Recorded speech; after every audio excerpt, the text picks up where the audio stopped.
Have you ever wondered how warfare would look like in the vast expanse of outer space? The genesis of space weaponization can be traced back to the intense rivalry between two superpowers during the Cold War era. The United States and the Soviet Union, locked in a relentless contest for technological supremacy, fueled what many of us know as the space race.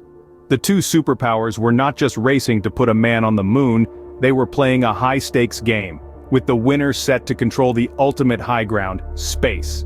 The notion of weaponizing space was born out of this competitive spirit. The idea was simple yet profound.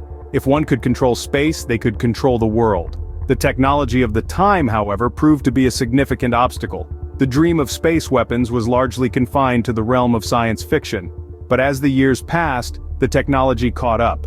Both superpowers began developing and testing weapons designed for space warfare. The world watched in trepidation as the specter of a new battlefield loomed over humanity. Amid escalating tensions, a glimmer of hope emerged in the form of the Anti-Ballistic Missile Treaty of 1972.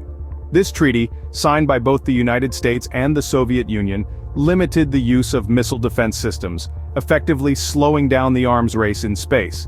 It was a significant step towards ensuring that space remained a peaceful domain, free from the horrors of war.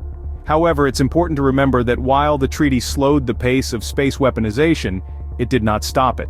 The Cold War era ended, but the idea of space weapons continued to simmer beneath the surface of global politics.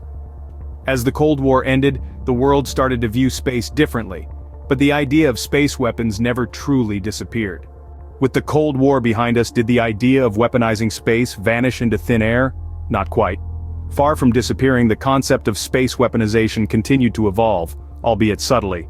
The end of the Cold War did not mark the end of the space arms race. In fact, it ushered in a new era of advancements, making space weapons more feasible and potentially more destructive.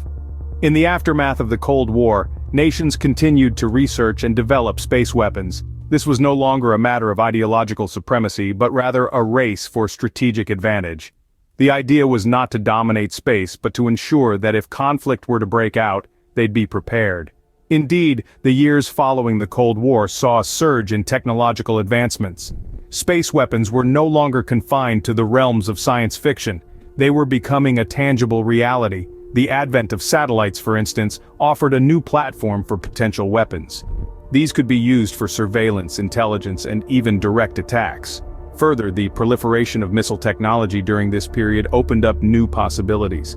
Intercontinental ballistic missiles, or ICBMs, could be launched from one side of the globe and reach a target thousands of miles away in less than half an hour. These missiles could be equipped with nuclear warheads, making them a formidable weapon. In addition, the development of directed energy weapons, such as lasers, added another layer to the arsenal of space weapons. These weapons could potentially disable or destroy satellites, causing significant disruption to communication networks. The rapid advancement of technology also made space weapons more destructive. A single weapon could potentially cause widespread damage. This was not just a matter of physical destruction, but also the potential disruption to vital services such as communication, navigation, and weather forecasting. The turn of the millennium marked a new era in the history of space weaponization. It was clear that the race to weaponize space was far from over. If anything, it was just heating up. As we ventured into the 21st century, what did the future hold for space weapons? The dawn of the new millennium marked a turning point in the realm of space exploration. The race to conquer the cosmos was no longer a competition between two superpowers. Instead, it evolved into a global endeavor, involving not just nations, but also private corporations. This modern space race has seen incredible advancements in technology, extending our reach further into the great beyond. But with these advancements comes a new set of challenges. The vast expanse of space, once a realm of peaceful exploration and scientific discovery, now holds the potential for a new kind of warfare. With nations and corporations alike reaching for the stars, space has become a potential theater for conflict. In the pursuit of celestial dominance, nations have begun to consider the possibilities of space weaponization seriously. Concepts once confined to the realm of science fiction, like satellite killers and orbital lasers, are now topics of serious discussion in defense circles around the globe. Private corporations, too, are not immune to this trend. While their primary focus remains on peaceful exploration and commercialization of space, The advancements they drive could inadvertently open new avenues for space weaponization.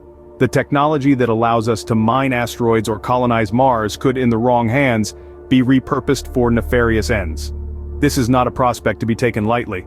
The potential for conflict in space brings with it risks that are as vast and unknown as the cosmos itself. The destructive power of space-based weapons, coupled with the delicate and interconnected nature of our satellite infrastructure, could lead to consequences that are both devastating and far-reaching. Yet, as we continue to push the boundaries of space exploration, the potential for space weaponization grows ever larger. The new space race is upon us, and with it comes a new era of challenges and opportunities. We must navigate this landscape with care, ensuring that our pursuit of the stars does not lead us down a path of destruction. As we continue to push the boundaries of space exploration, the potential for space weaponization grows ever larger. So, what does the future hold for space weapons? As we look to the horizon, a new era of space weaponization dawns. The relentless march of technological advancement is set to redefine the landscape of space weaponry. From laser systems capable of disabling satellites to kinetic energy weapons that can destroy targets without using explosives, the future is, in a word, complex. Imagine a world where satellites, once peaceful tools of connection and exploration, become the latest arsenal in a celestial arms race. These high-tech devices could potentially be weaponized to disrupt communications, cripple economies, and even instigate conflicts on Earth. The stars above, once symbols of mystery and wonder, could become the stage for a new form of warfare, one that is silent, invisible, and devastatingly effective. But the future of space weapons is not just about the technology, it's also about the potential ramifications of space weaponization. The militarization of space could disrupt the delicate balance of power on Earth, escalating tensions and sparking conflicts. The stakes are high, and the consequences could be dire. Moreover, the weaponization of space also raises critical questions about the ethics of warfare.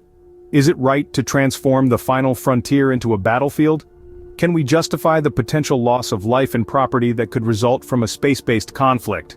These are questions that we, as a global community, need to grapple with as we move forward. Space weaponization also points to the urgent need for international regulations. Without a robust legal framework to govern the use of space weapons, we risk plunging into a lawless frontier where might makes right. The international community must come together to establish clear rules and guidelines to prevent the misuse of space technology and to maintain peace on Earth. The future of space weapons is uncertain, but one thing is clear: the idea of space weaponization is not going away anytime soon. As we stand on the brink of a new era, we must remember that space, the final frontier, is not just a backdrop for human conflict, but a shared resource that belongs to all of humanity. We must tread carefully, for the decisions we make today will shape the future of space, and indeed, the future of our world. In the face of potential space warfare, what can we do to maintain peace? This is a question that has been echoing through the halls of international institutions as we venture further into the cosmos. The need for comprehensive space laws to regulate the use of space weapons has never been more pressing. At present, we have a handful of space treaties to guide us. The Outer Space Treaty of 1967, for instance, prohibits the placement of nuclear weapons in space and the militarization of celestial bodies. It's a good start, but it has its limitations. It does not, for example, explicitly forbid the deployment of conventional weapons in space. Then there's the Moon Treaty of 1979, which further emphasizes the peaceful use of space. But here's the catch. Only a small number of nations have actually signed it. Many spacefaring nations, including the United States and Russia, have not, leaving substantial gaps in its enforcement. The limitations of these existing treaties highlight the need for a more robust and inclusive framework. A framework that not only prohibits the weaponization of space, but also promotes transparency, confidence-building measures, and cooperation in the use of space for peaceful purposes. This is a monumental task that requires international cooperation. It's not just about avoiding conflict, but about ensuring that space remains a realm of scientific discovery, exploration, and peaceful cohabitation. This is a shared responsibility, one that transcends national borders and political ideologies.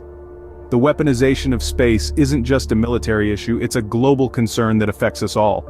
We have to remember that space is a common heritage of humankind, and it's up to us to protect it. As we continue to explore the final frontier, it is imperative that we do so responsibly and peacefully. To do otherwise would risk turning the cosmos into a battlefield, and that's a future none of us want to see. As we reach for the stars, let's not forget the importance of maintaining peace not just on Earth but throughout the universe. Thank you for watching our video on the space weapons landscape. We hope you found it both informative and thought-provoking. We've delved into the dawn of space weaponization, the post-Cold War developments, the new space race, the future of space weapons, and the urgent need for comprehensive space laws. This is a topic of global importance, and we believe it's crucial to keep the conversation going. If you've enjoyed this deep dive into the cosmos and the issues we face, please give this video a like. It not only shows your support for the content we create, but helps us reach more people who may be interested in these topics. And if you're not already part of our community, we warmly invite you to subscribe to our channel. We regularly post videos on a wide variety of topics, from space exploration to the latest scientific discoveries. By subscribing, you'll be the first to know when we release a new video. Don't forget to hit the notification bell as well to ensure you don't miss any updates. We're always looking for ways to improve our content, and your feedback is invaluable. Feel free to leave us a comment with your thoughts on this video, or suggestions for future topics. We appreciate your support and look forward to bringing you more exciting content. Remember, the cosmos is a shared heritage, and it's up to us to protect it. Let's continue exploring together, responsibly and peacefully.